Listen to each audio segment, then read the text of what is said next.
talk.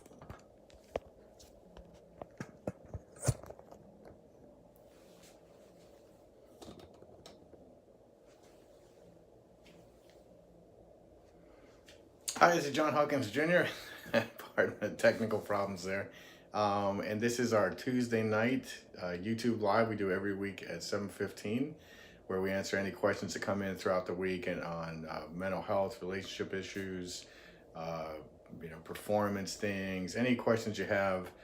We address them in as much detail as we can for anything that you send into us, or you can respond live as we're on here on Tuesday nights.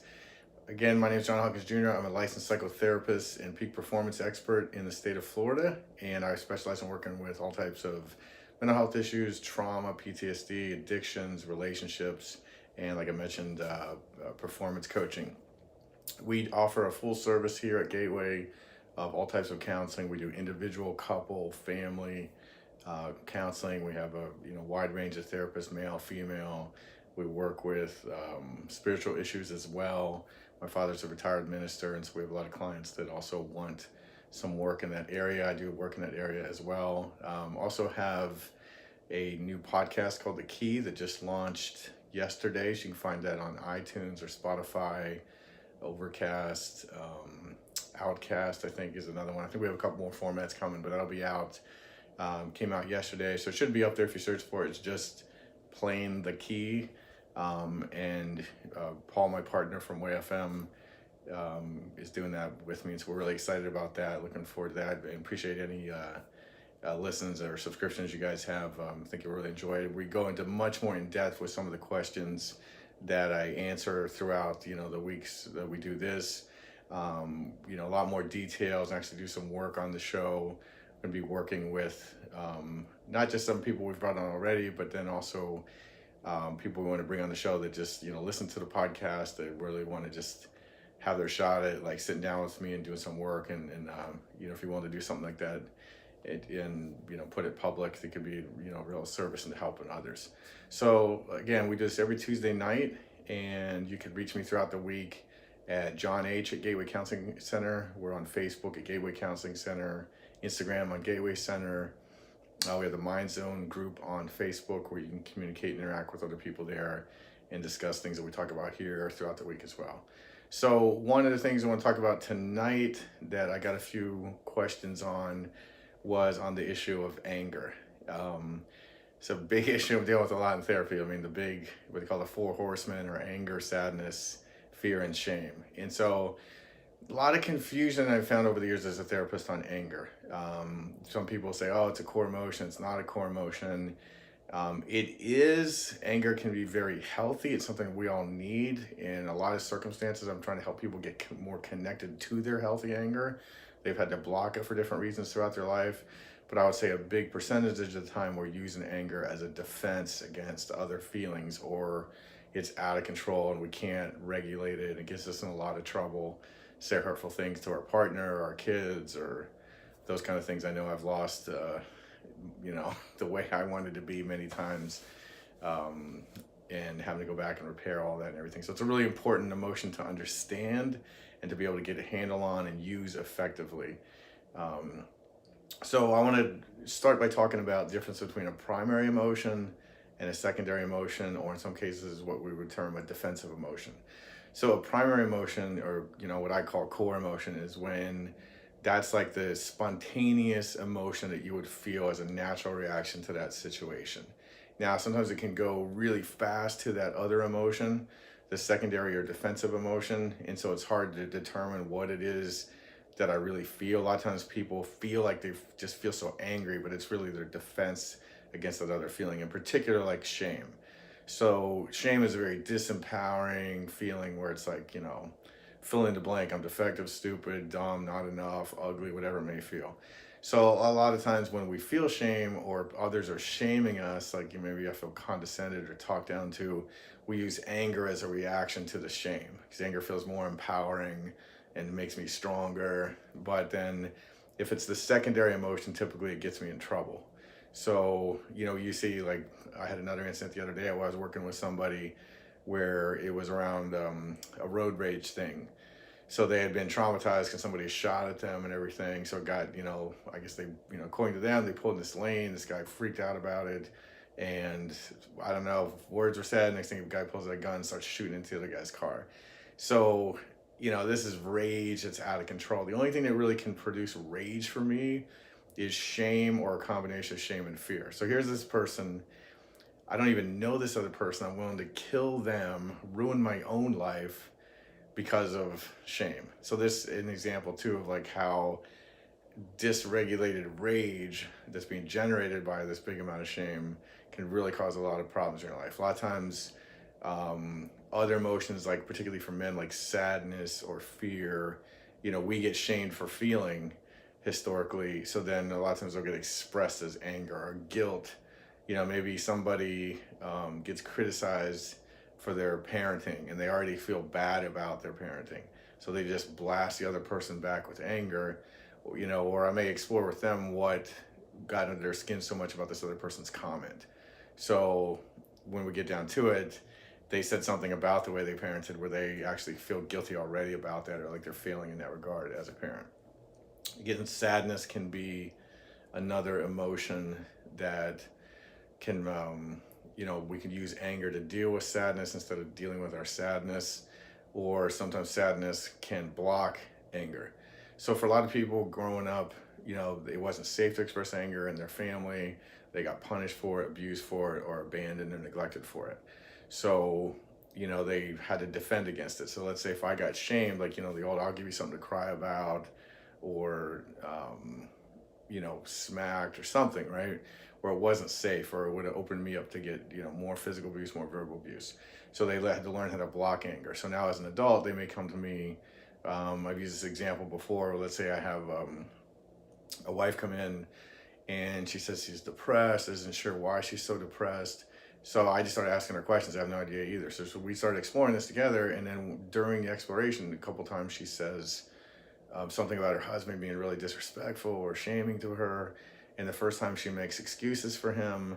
The second time she beats herself up. Oh, I'm so stupid. I should have known better. So then I point that out to her. It's like there should be some level of healthy anger there that wants to stand up for herself and say like, hey, I don't deserve to be treated like that. The anger has a lot of strength in it. So then when I point that out to her and say, well, are you aware you do that, or do you notice that, or what happens, if you didn't make excuses or you didn't rationalize for him, what does that feel like? So there's some anxiety there about her feeling her anger. So then that gives me information that I have to help her get connected more. Because without that, emotions are really just energy. They're chemical or electrical reactions in our body and our brain that produce energy, that give us information quickly and enable us to do something with that by the energy that it gives us. So, if I don't have connection to my healthy core anger, I don't stand up for myself, I'm not assertive, allow others to take advantage of me, or I flip to the other side, right? It goes from like being a doormat to just like, I'm not taking crap from anybody, and I just get explosive and I blow up on everybody. So I have no middle gear. It swings back and forth to this. Now, it's easy to tell somebody behaviorally, stand up for yourself and allow yourself to be angry. But if I had to disconnect from my anger and dissociate as a little 5 or 6 year old kid, then when I try to get angry, I turn internally into that 5 or 6 year old kid. So that's like a really hard place to get angry from. So what I have to help that person do through a variety of different methods is connect to the feelings of that 5 or 6 year old kid, of what it felt like to get shamed or abused or abandoned in that way, and really help them feel those feelings here in the session with me until they release from them and the anxiety that's associated with them. Now they can really step into their healthy anger and stand up for themselves, and they feel stronger and more adult. And so, if you have awareness of stuff and you understand this process as I'm talking about, but you can't do it, the insight is a nice piece that is necessary to help you kind of understand, but it's not going to change anything. It's not going to change how you feel. It's not going to enable you to do this. It has to be experienced. You have to do this hard work of feeling your emotions, or accessing this. So then a lot of other times there could be a defense of false guilt or fear gets in our way, where healthy core anger will like help you blow through that fear, blow through that false guilt.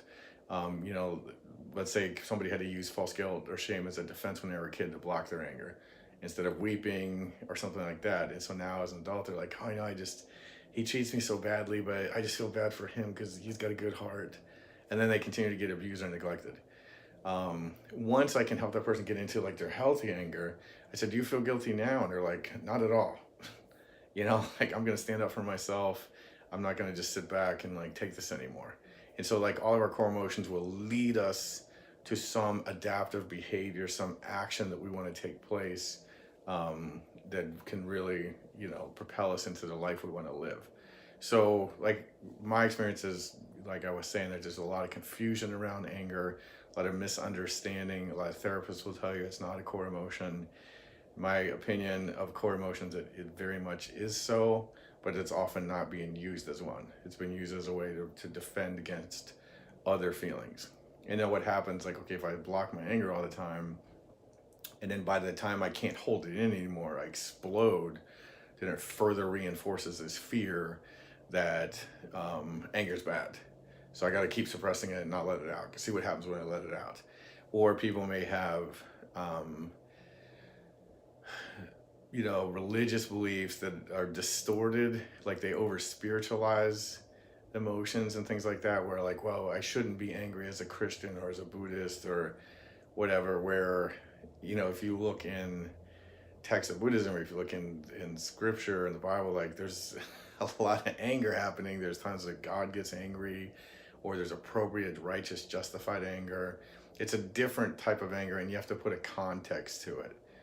Like there's a healthy anger I get towards the injustice in the world, or the abuse that my clients have gone through, or things that happen to children, or sex trafficking, all these kind of things. They should make us moved with empathy and compassion, but they should also like anger us in a healthy way that propels us to take action. And just saying, oh, that's so bad, I'm so sorry that happens to those people. No, we should get mad enough to get up and take action and do something about it, right? To stand up for what's right. Without that core energy of anger, we would just feel bad for people and never do anything. So there's the healthy anger. So I might, when somebody's telling me certain things in a session like that, I'm not there to get in a theological debate with them about their belief system, but I'm also looking at it when they're using it as a defense and helping them see that, okay, here's this person that did this wrong to you, and you continue to allow them this wrong, of like, okay, well, I'm not supposed to be angry. Or my favorite is, I'm not an angry person. Everybody is an angry person at times. We need to be at times. It's healthy to be at times. But then I know, again, it's just telling me clues that they had to block that for all these different reasons. I know some of you have popped up on the screen tonight, but I can't, it's hard for me to read it, and I can't see who has actually shown up. So I apologize. I got to try to figure out the technical part of that so I can talk to you guys live, those of you who are coming on tonight. I appreciate everybody who is. I'll probably be able to go back with, once I get with my tech girl, and see how to do that. So I promise you I'll get that straightened out before next week. I hope that information on anger has been helpful. Anger, it's the analogy I would use is like a car. Car is a wonderful thing, helps me drive long distances, connect with people I care about. If I'm had 12 beers, the car is not a wonderful thing. I'm a danger to myself and everyone around me, but it's not the car that's bad or good. It's the driver that's control or out of control. So anger is healthy when used and regulated in a controlled way, in a core way. It can be very destructive and unhealthy when it's used in an out of control way, in rage, and it's used to block and defend against other feelings there. So I hope that's been helpful. Again, share that please with anybody that could benefit from this. I will get the technical problems where I could read your responses next week. Hang in there, be patient with me. Still early in this process. You can reach me once again at johnh@gatewaycounseling.com, on our website, gatewaycounseling.com, Gateway Counseling Center on Facebook, Gateway Center on Instagram. You can DM there. You can all reach me at John Hawkins Jr. on Facebook or Instagram. Please follow my Facebook page. I do daily, or Instagram, I do daily blogs on there, talking about all this kind of stuff every day. I post on there. So any of that that could be benefited for you. And again, share it with anybody if you benefit from it, pass it on. I look forward to seeing you guys next week, answer any questions. I will get this figured out when I can answer live questions, which is a big part of the purpose of this. So sorry. I have to like read that sideways. I'll have to figure out something about that because I know YouTube, I've got to put it in a horizontal way. So I'm having a hard time reading the questions. But I'll get that straightened out. Have faith in me. We'll come through in the end there. So every Tuesday night at 7:15, we'll be doing this. And I'll look forward to seeing you guys next week. Have a great week.